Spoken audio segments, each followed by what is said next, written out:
Hey, what is up guys? Takes a selfie here, and today I'm gonna be doing a little post-analysis on Series 15, Cipher Set 15, mostly because this was regarded to as one of the worst sets in Cipher history, and while that's a bit debatable, this set was definitely disappointing at launch.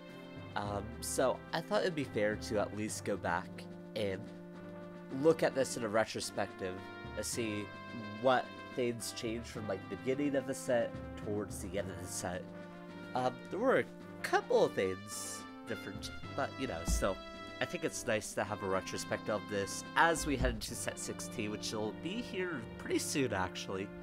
And the first part of the set we're going to go over is the red cards, since they are the main focus and the first ones. And Red had this weird feature where they really wanted to focus on swapping main characters. So we had cards such as Chris, Martha, Katarina, which all had skills that allowed you to change your MC if they were red to another red unit. Now you couldn't change MCs multiple times in one turn, just pretty meh, but still alright. And then overall they were just kind of lacking, because even though you could change MCs, the cards that you had to use to change the MCs themselves were Like Chris, he could if he breaks an orb, you could flip one and destroy an orb. I was it's okay for aggro and tempo, but for an aggro deck you want to develop a board, because more minions also means more attacks going on and more potential orb breaks. It kind of doesn't matter if Chris double orb breaks if you don't have other units that are also pushing that agenda. Which is why MC like Sirius, which actually helps his lower cost units attack the MC, is a better choice. Not to mention, an aggro deck couldn't really make use of switching MCs unless if it was for a last ditch effort, or maybe to switch to a more powerful MC. For example, maybe swapping off from Chris or Martha or whatever into Ogma later on, who has a very, very late promotion. Altogether, nobody has really found a niche for these MC swapping characters yet, and I kind of feel like there won't be a niche found for them yet. They're a bit too cumbersome to work with. They're not bad, per se. And the most notable one here is Katarina, because Katarina actually does have a use outside of swapping MCs. Marth can give all allies plus an attack, that's nothing new. Katarina, she can tap herself and discard a Katarina to void an orb, which has seen some play. In a sense, wait, is it void or retreat? Oh yeah, it goes to the void. So, in a sense, this sort of acts like a Fae with different outcomes, right? So Fae, I made this comparison at first, but the differences between this card and that card, first of all, Fae has a 30 support, which can help you win some tie situations. It's pretty decent. Fae also has the defensive capabilities of becoming a base 80 for a single turn, while Katarina's defensive capabilities come from switching your MC to a different character at the very last second. So in case if you're out of dodges and your opponent has the board, you can maybe swap Katarina. Maybe you can use Katarina to swap MCs to a different person for a turn. And overall, people like Katarina, but I haven't really seen a lot of good decks where she is a key component in it. And overall, people will still probably prefer to run Fae. I know Nano still prefers to run Fae, because you also don't lose a card, because when you overclass Fae, you get to draw a card. Katarina is also a little bit less restrictive, where you can discard, where you have to have 1/4/3, and then you can have either cost 1 or cost 4/3 Katarina. For a Fae, you have to have both the 1 cost and the 3/4. Overall, I think people are still gonna prefer Fae. She just brings a little bit more utility in the right place. Doesn't mean that Katarina won't see play eventually, but I think she's a card to look out for. And of course, I can't really mention this package over here without mentioning, hold on a second, let's grab you and you. So these are also some good cards that can support the um, what's it called? The MC swapping abilities. Alm lets it so if your MC destroys a card, you get to deploy a free card. And he also has the ability to take over MC, which allows you to maybe get 3 MC strikes in a row in the same turn. Basically how it would work is that you have a red MC already, and then you have like Katarina or something in the backline. You attack with that first MC, then you Katarina into a different MC, and then Alm takes it over again. And this can be nice. It allows you to generate a lot of tempo, but that's a lot of asking for the right cards at the right time and having all the things line up.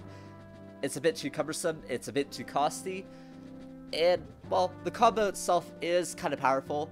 It's just probably gonna happen too late for it to matter. And then there's also Celica, who also has the ability, if you're, what's it called? Oh yeah, so if your MC supports a card, and it's not self-support, or field support, or whatever, you could draw that card. So this could also allow you to generate a lot of card advantage, but once again, this relies on you having a very costly card on the field already, as well as like another card on the field to get this combo off. But this is a thing that was kind of played with a little bit. I don't think it'll ever see popularity or real competitive play, but it was a nice little package, I could say, until people just stopped messing around with it. Overall, these cards were just... they didn't really have anything that supported it that was low in cost or very efficient overall. The next set of cards we have is there was Ryan. Ryan didn't see any play. Neither of the Knights and Merrick. Alright, actually, what did Ryan even do? I forgot. He's a 3-2, which probably explains why. Flip the ball once per turn. Need to destroy a flying unit. Oh, when he destroys a flying unit. Yeah, so he's very niche. Alright. Glad we got that under the way. Next card I wanted to look at was Merrick.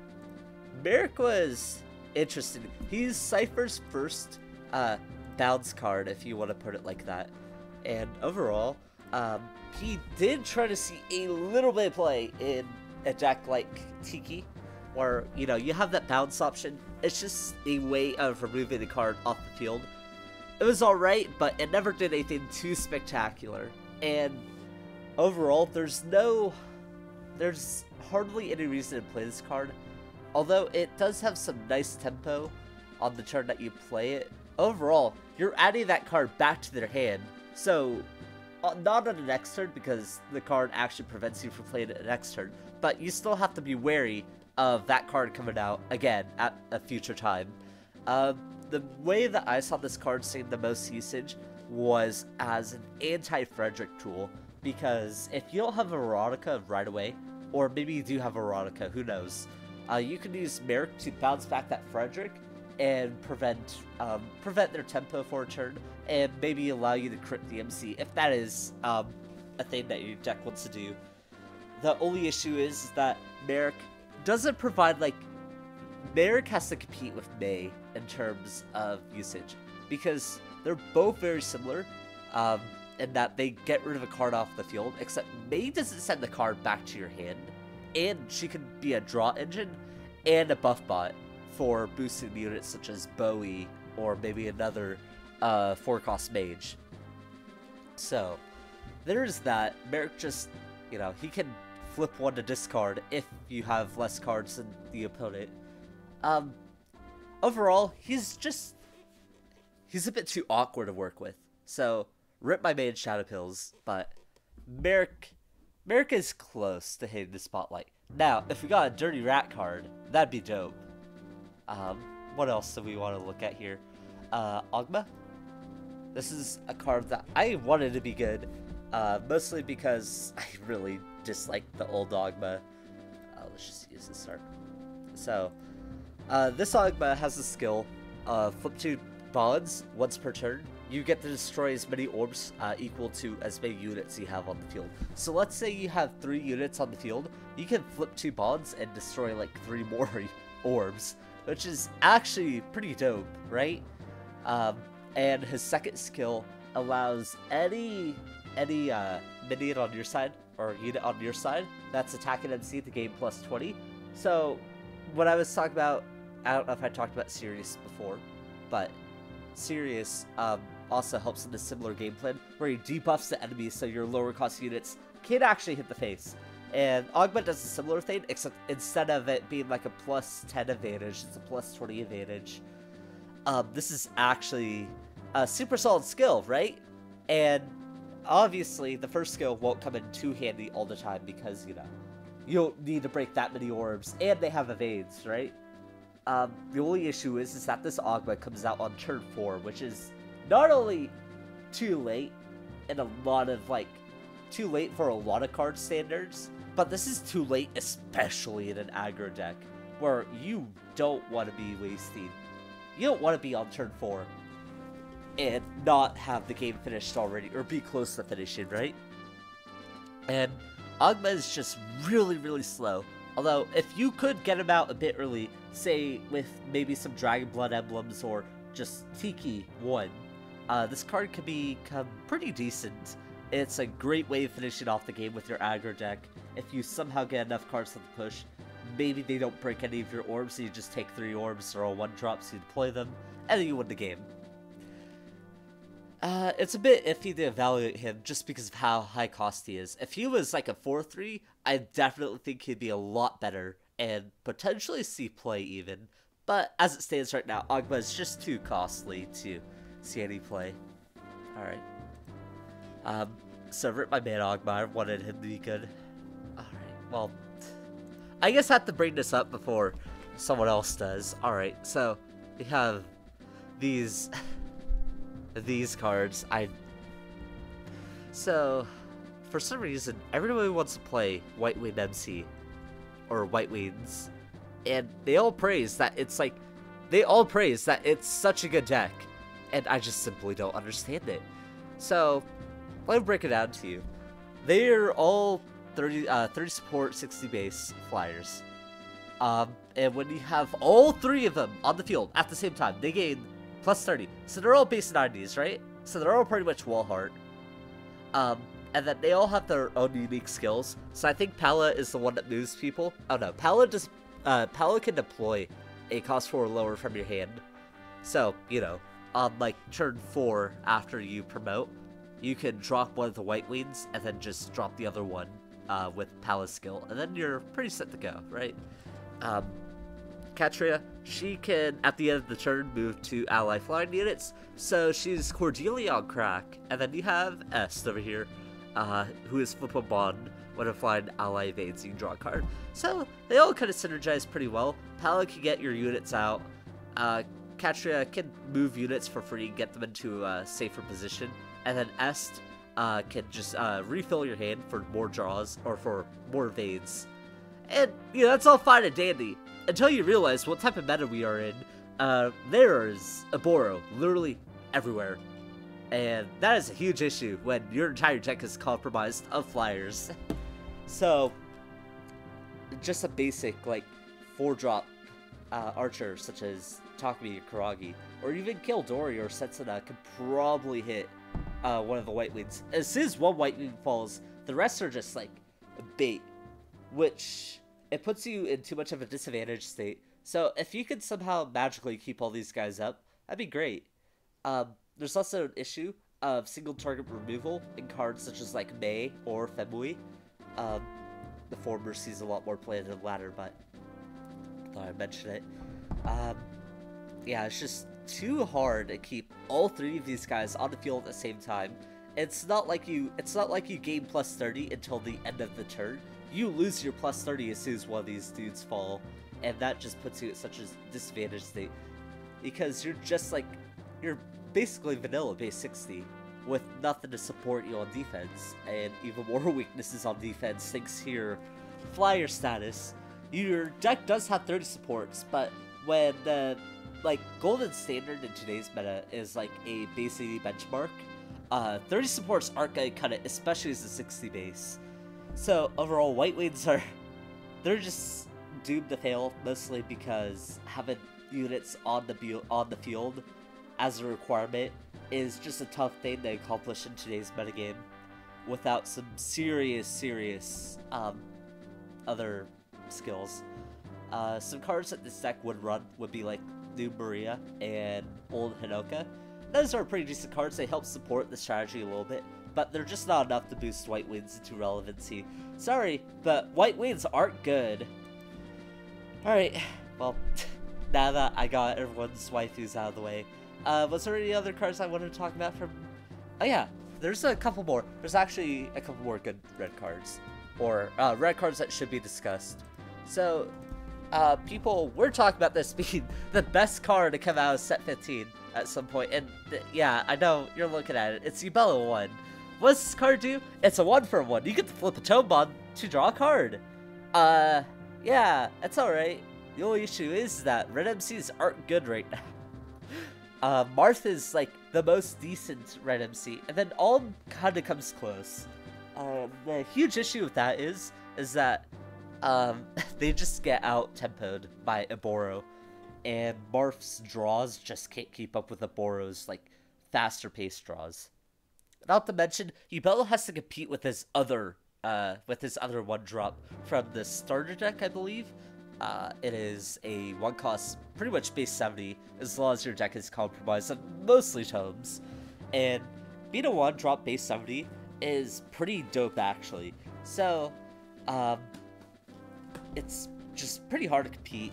This Yubella 1 might see more play after rotation, because the old Yubella will get rotated out.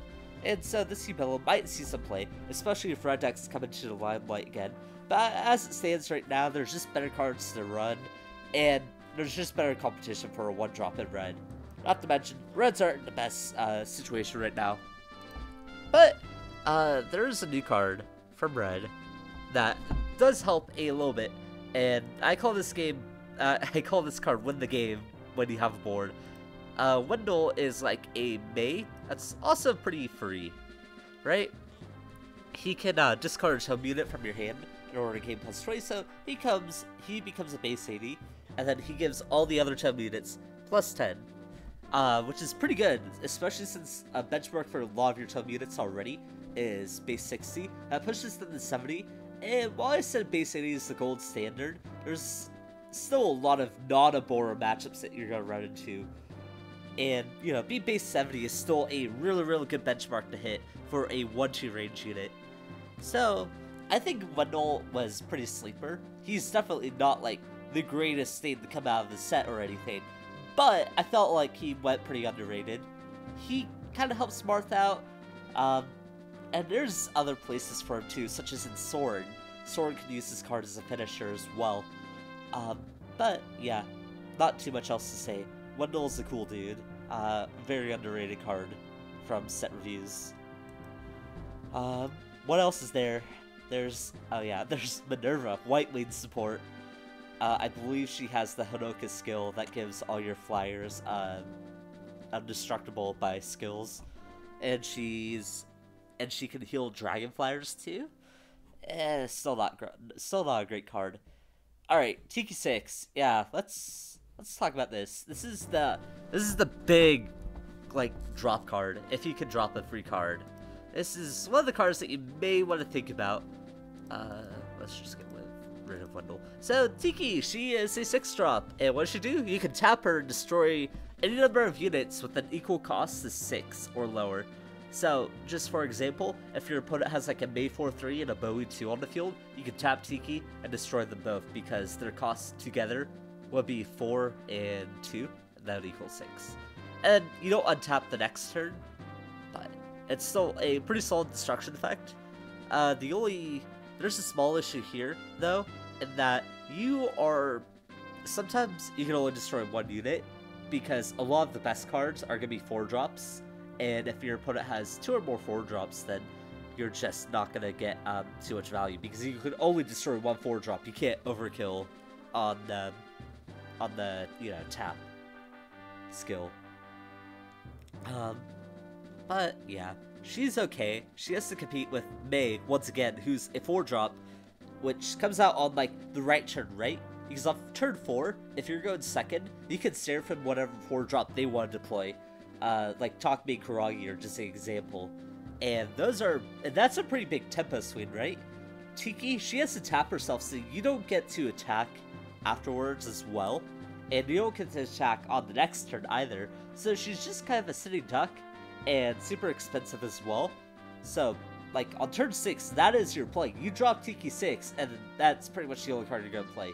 Unless you're playing a control deck, which this could see some play in as, like, a quote-unquote free card. But that's about it. And then when this unit is untapped, you can deploy one red unit from your hand. The issue is that there aren't a lot of red cards that you want to raw deploy from your hand. A lot of the best red cards are enemies are cards such as like what's it called? Overclass cards, right? So like Delphia, Jenny, Faye, those types of cards are the ones that you'd want to be deployed. The only issue is that you can't like get the overclass effect if you do that. So the untapping part isn't really worth it. I'd say your best drop off the untap effect is like Lin 4/5 or 5/4, sorry, who is a base 120 on your turn and can sometimes refill your hand. She's a pretty decent card. Others have also talked about cheating this card out with like deploy effects such as Alm. But once again, I still think Lin is the better deploy. She has a lot of offense and can sometimes refill your hand. So, whether Tiki finds a spot in the future is up to discussion and what players can find a use for her. But I wouldn't call her irrelevant yet.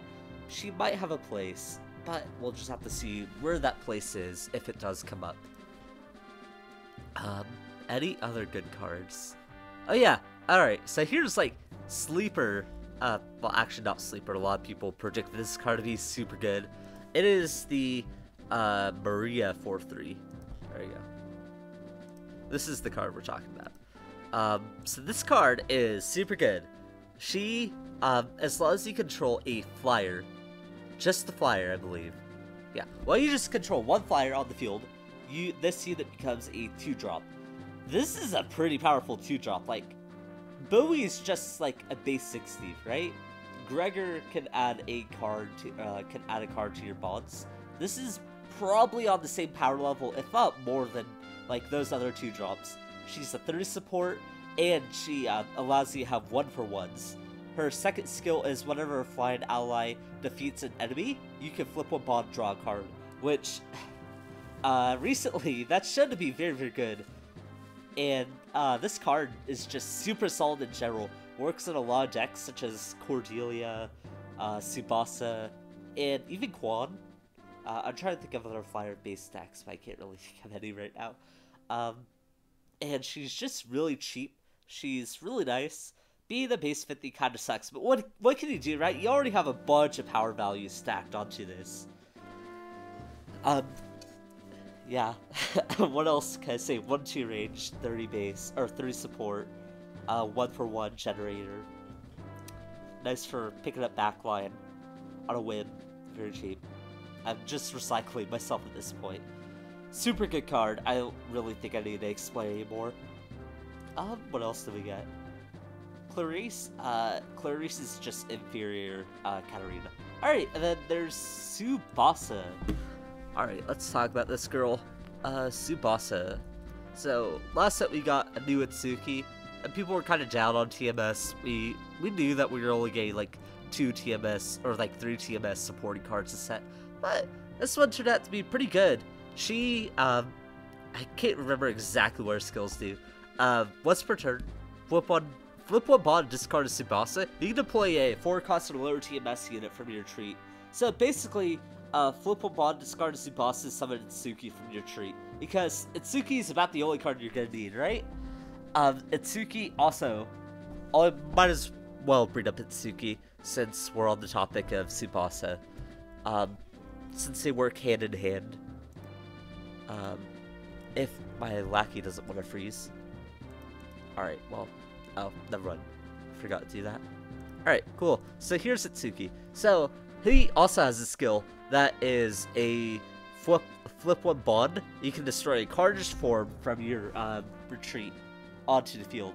So while Tsubasa's a bit pricier, you can use Tsubasa, summon Itsuki, then grab the Mirage Sheeta from your retreat into the field, and that allows you like set it for Sheeta plays next turn, or maybe a Frederick play, and this Tsubasa is basically like the peak for generating tempo.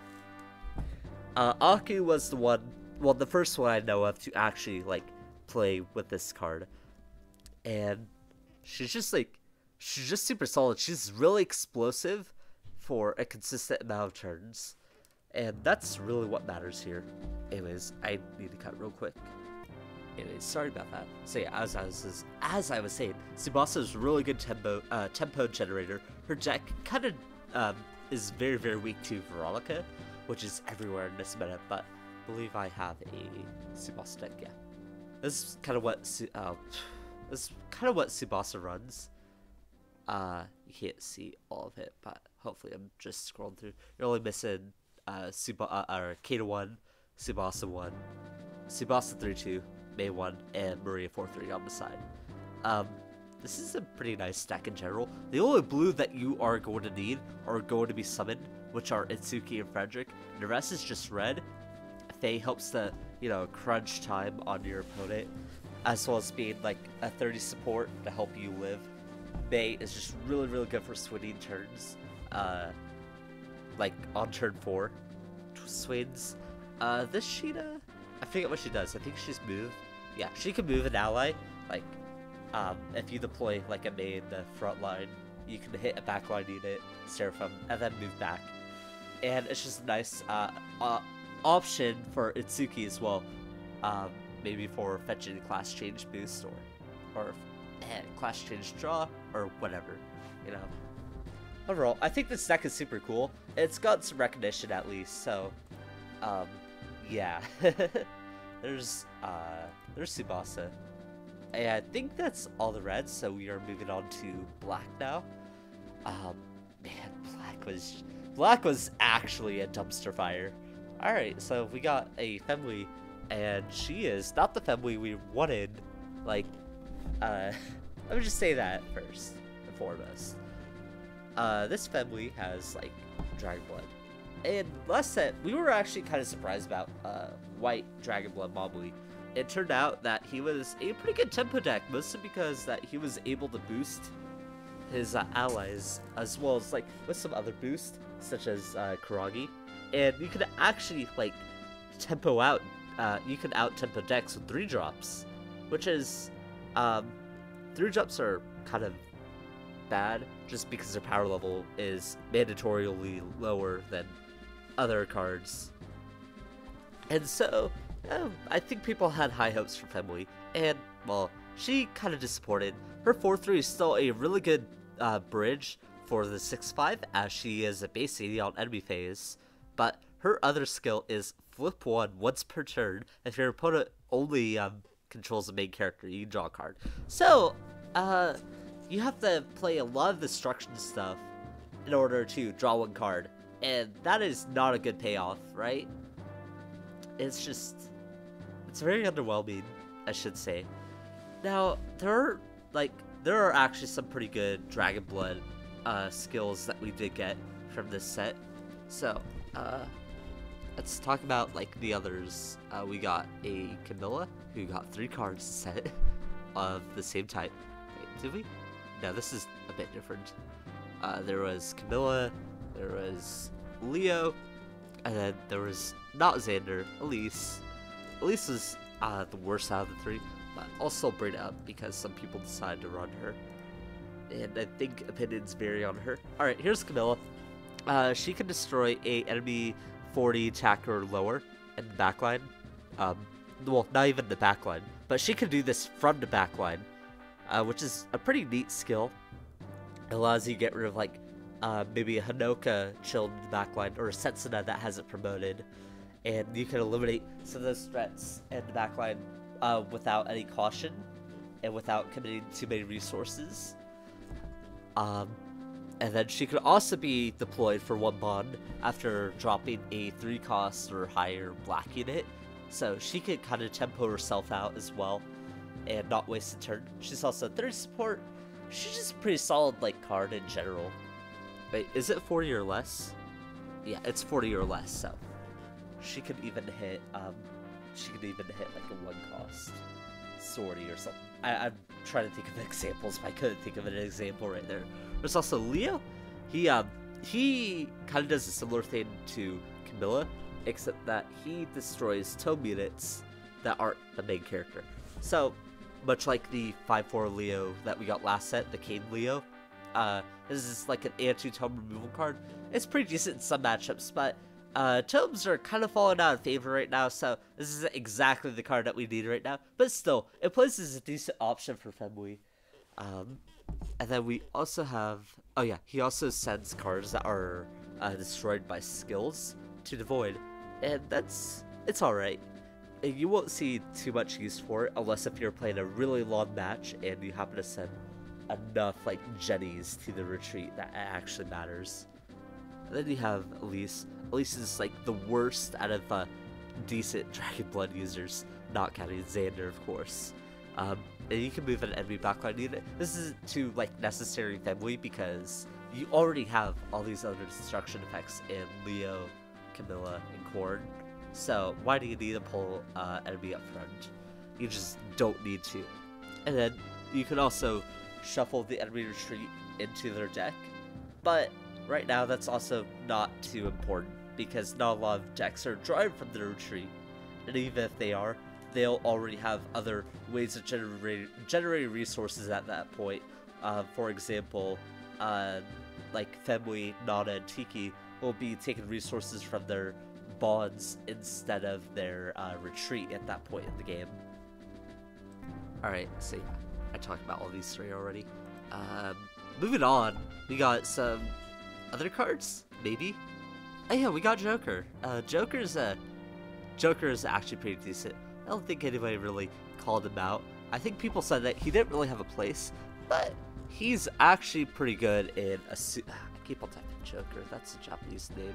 God damn it, Lux. Alright, here's Joker, 4/3. He is a black and white, so by definition he's hard to work with, because you have to have both black and white bonds, or you have to run all black and white cards, which, yeah, is a huge mess on its own. But, this is a pretty cool card. You can tap this unit, flip 2 bonds, and turn a unit's attack into an unavoidable one. So, that allows you to close off games if you have the resources for it. For example, Femui, if Femui was running white, could maybe use this. Maybe Xander could use this as well. Especially if you have a crit tied to it and they're at 0 orbs. And then this unit's secondary skill is can't be destroyed or attacked by tomes, which, if this was any other meta, then this card would be a really, really nice counter pick. But Joker just kind of falls flat. Well, I wouldn't say falls flat. He's really good in Asugi, but he hasn't seen too much usage outside of that.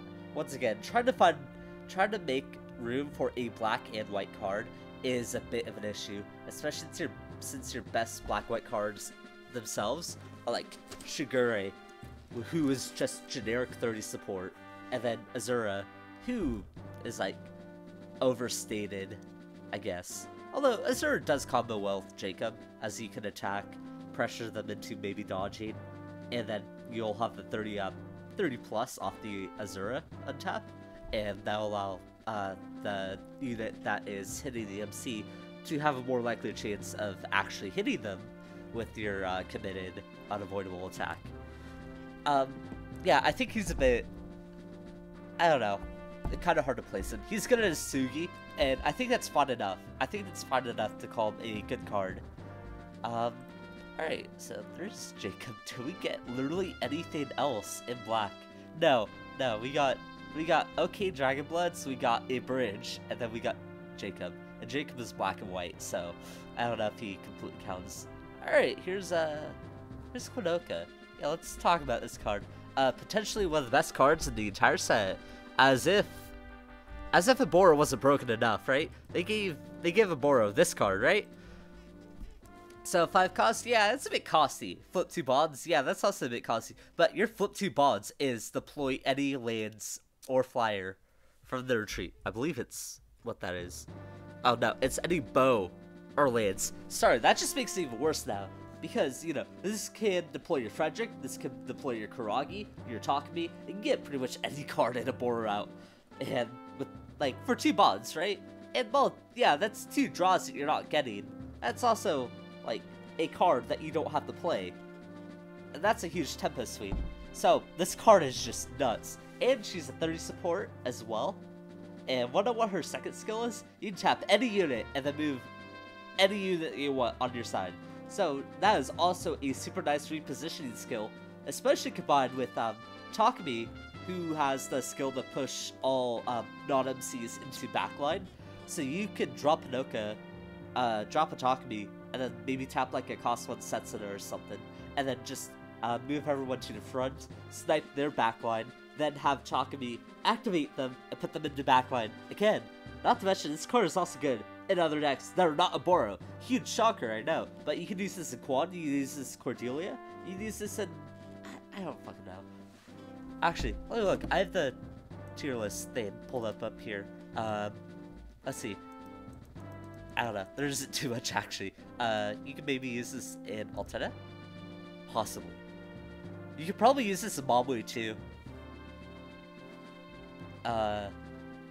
I'm getting off point here, but the point, point is that Kunoka is a good card.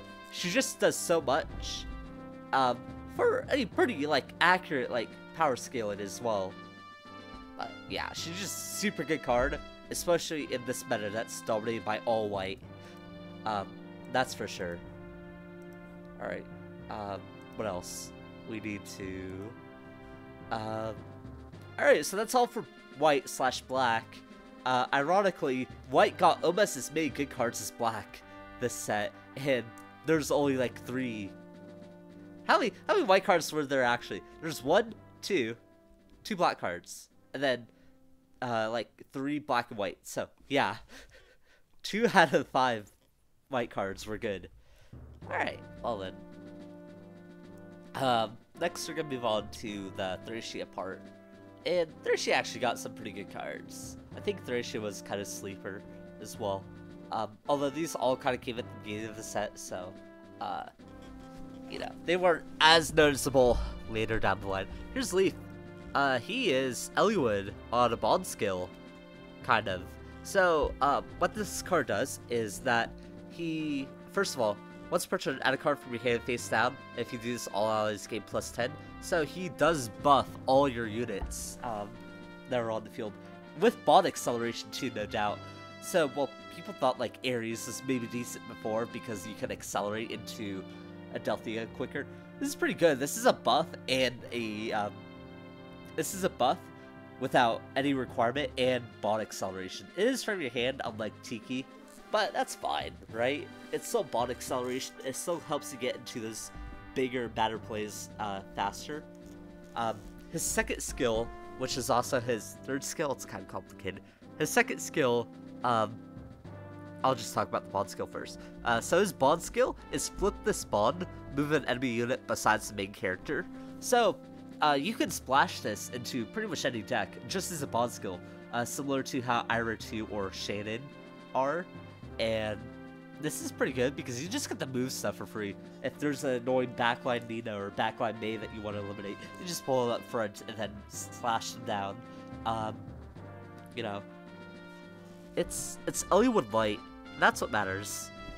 And if he is the MC, or if he's on the field via like Eldigan or Sigurd or some other deck maybe, you give all your yellow bonds that skill to move an enemy unit. And that's pretty good.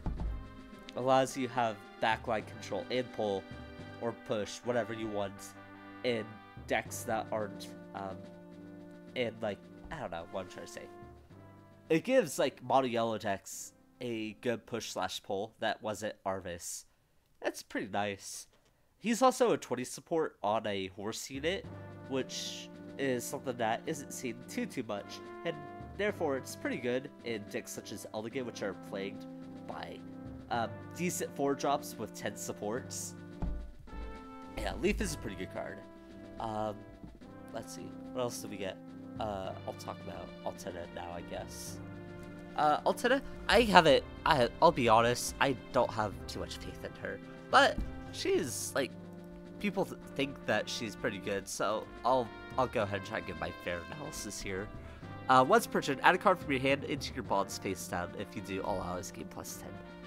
Oh wait, wrong one. Oops. Flip one Altena bond once per turn. You gain +40. So you're kind of like Hector, except you flip a bond instead of discarding a Hector, which means you're not really getting rid of a dodge here, because you also have other ways of manipulating your bonds, such as like Deirdre is the one that comes to my mind immediately. Deirdre 1 can like take a card that's in your bonds and switch it out with another card in your tree, so you get more Altena into your bonds, and then you grab it back later with like Naui or something. So that's like a pretty cool synergy, I guess. And then there's also this the Zeke combo that people are talking about. Retreat 1 bond and destroy all 3 destroy up to 3 cost 2 or lower units. And Zeke combo I'm talking about. Here's what Zeke does, because people probably haven't seen this card. Zeke, he has like discarded red card and then turn all enemies into 1 cost. So basically what you do is that you discard 1 card, retreat 1 bond, and destroy everything.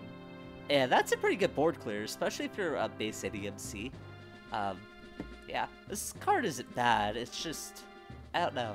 I don't see what your win condition with the deck is, and that's my main issue with it. Although, you know, I think I'm just being a bit biased since I haven't seen anybody play it or anybody test it, so I don't even know if it's like quote-unquote accurate from its tier list ranking. Anyways, we got Quan up next. Quan was a pretty good card as well. Quan actually, I think Quan was also revealed pretty early on as well. Yeah, so here's Quan.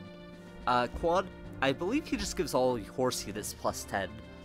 Another horse synergy, as I was talking about with Eldigan earlier, and when this unit destroys an enemy by battle, and if you control 6 or more bonds, you get to destroy another unit. So it's pretty nice for board clearing reasons. You know, maybe you pull with like Leaf, and then you kill a May, you get to destroy like Adelphi in the backline, or something along the lines of that. And it's just like a neat skill.